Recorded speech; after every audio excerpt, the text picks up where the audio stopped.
Welcome back to another segment of Behind the Scenes of the Waltons. Today, I am taking more of your questions in a segment of Ask Judy. If you are enjoying these segments, please do hit like and subscribe. I have a question here from Beth, who said, I was curious about the opening theme song from season 1 when Daddy honks the horn and all of the kids come running to see him bringing a radio home for the family. How was this staged to do the cameos, such as John Boy seeing Daddy through his window, Mama coming out the door, Grandma get up from the swing, and Grandpa stands behind the tire swing? Then all of you kids come running to greet him, except Elizabeth. She comes from another direction, which makes me wonder what she was doing. Was it stop, start, action, as in get up, stand, then move? Okay, so let me take the first question. So it was done in sections. We would have done a wider shot of everything facing the house, with the truck coming in and John getting out and getting the radio and all of us gathering up onto the porch, Elizabeth running in. That would have all been done with the camera set from that particular position. Then they would have done separate shots of the angle of the truck driving in when John arrives and he's honking the horn. They would have done a separate shot, a separate camera shot of Will by the swing, a separate shot of Ellen, a shot of John Boy in the window, and then another reverse kind of shot of Elizabeth running over. Now, what she was supposed to have been doing, your guess is as good as mine. There was nothing specific about that. Maybe she was playing in the garden, maybe she was playing in the side of the yard, but it was just to create a sense of the family gathering together there with the excitement of what's happening and we're getting this radio.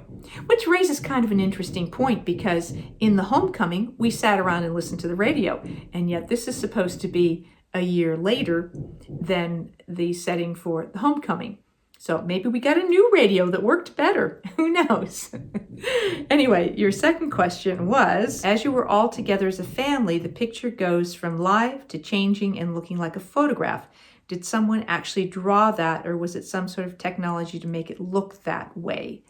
I'm not totally sure if that, I know there was a painted picture of the house at some point, but I'm not sure if that was a photograph or if it was some sort of, technique in the edit. We didn't have computers at that point to be able to do Photoshop things where we can create all kinds of techniques. So it's possible that it was some sort of a photograph or a drawing or, painting or whatever. And so they transitioned that within the edit, but I'm not positive. So I hope that gives you some of the answers to your questions, and thank you so much for asking. Question from KM. She had a few questions. Why did Cora Beth call Ike Mr. Godsey instead of Ike? I think it was because of the time period, the era. Cora Beth also had her own sense of the airs that she put on, sense of life that she wanted. So I think in the world that she wanted to live in, people were still a little more formal, that there were these sort of polite society traditions. And I think calling Ike Mr. Godsey was part of that. I think she just was a little more formal, but I loved how at times when things were more sensitive or they had these beautiful, quiet moments, intimate moments between them, that she did call him Ike. And that was always very telling because it always meant something when she called him Ike. All right, another question. Did you and the other children have some kind of nanny on set, or were the parents involved? Everybody who was under 18 had to have a parent or guardian on set with them when we were working. So for some of us, our moms were there. It didn't have to be a parent. It could be a guardian.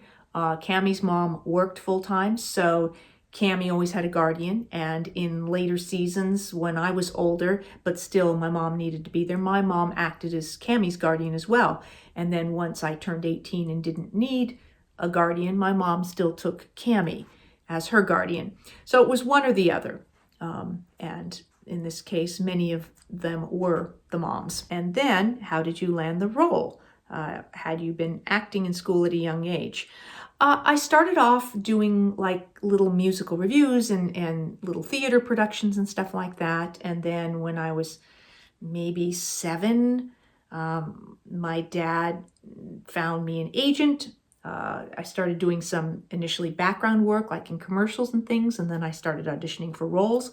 So I had already been doing different types of little parts in film and television from the time I was very young. And then I also started working with a theater company. I did one theater production as a child for about a year when I was about 7 or so.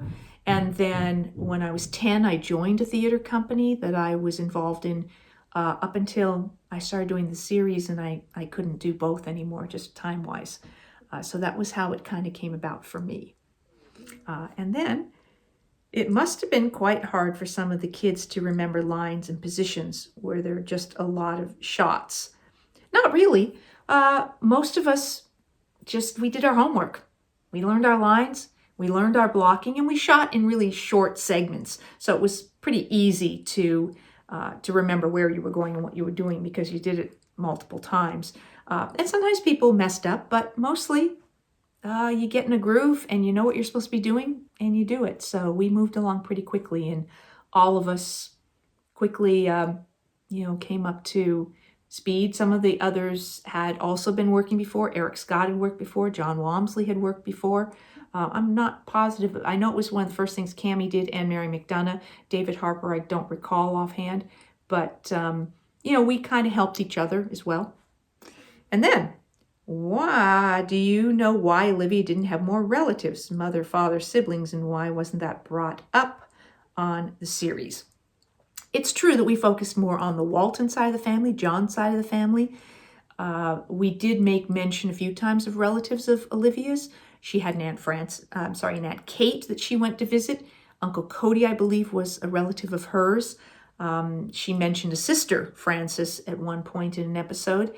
And then in the Chivalry, and then a subsequent episode, she had her goddaughter, Olivia, named after her, that was also on her side of the family. So there may have been some other references here and there, but I think they just sort of tended to focus more on the Walton side of the family.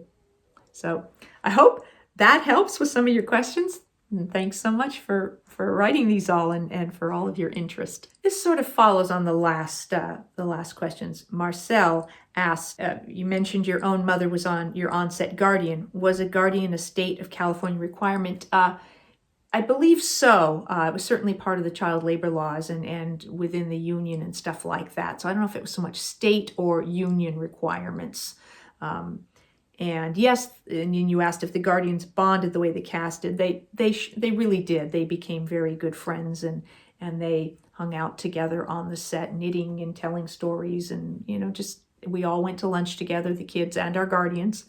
And then you asked if there was a funny guardian story.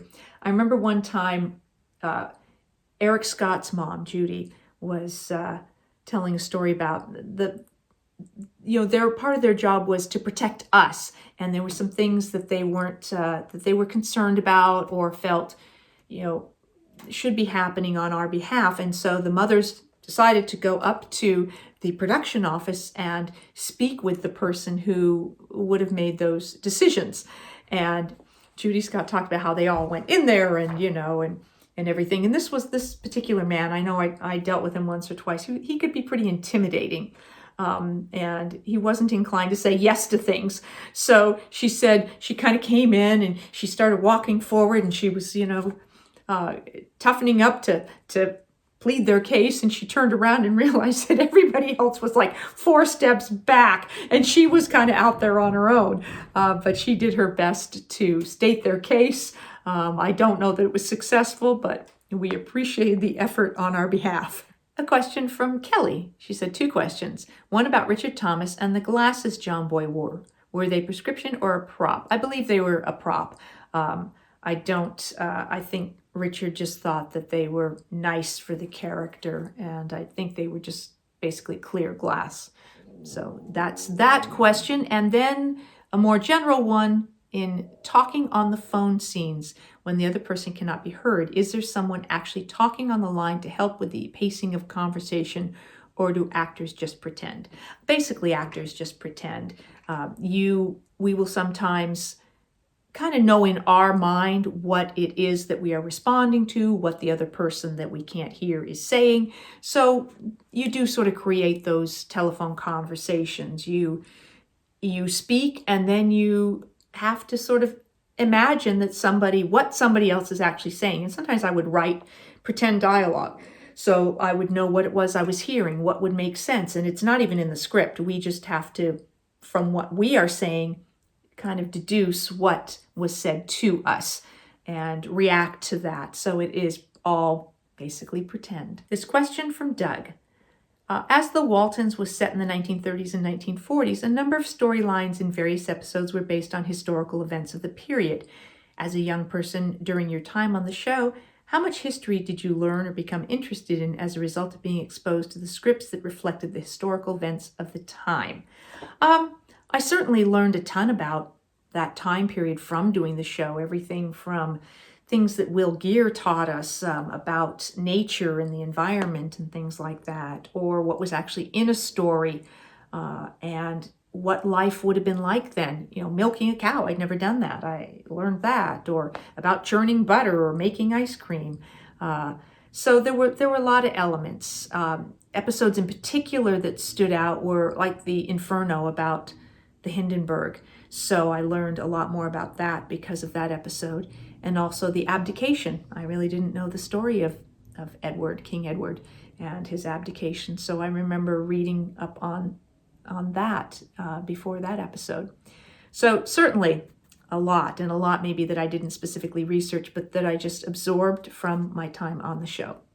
So thanks for asking. That's what I have for you for this segment of Ask Judy. I'll be back with more behind the scenes of the Waltons and more Ask Judy. Thanks for watching.